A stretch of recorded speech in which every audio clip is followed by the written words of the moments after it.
buat Ibu Herlina Astuti bahwa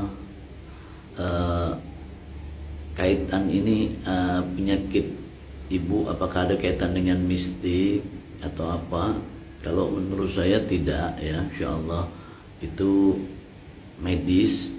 Kalau dia kaitan dengan mistik itu biasanya pusing yang berkepanjangan, tapi saya nggak mau bahas masalah itu, nanti takut melebar kemana-mana.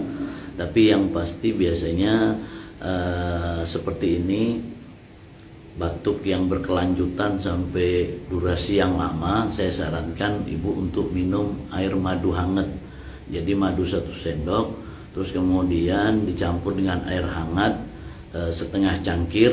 Setelah itu dicampur kasih jeruknya bebas, jeruk apa yang penting ada asamnya, kemudian ada rasa asamnya maksudnya. Setelah itu kemudian Ibu tambahin dengan jahe. Jahenya boleh yang dipotong-potong atau ditetek gitu, boleh, silahkan.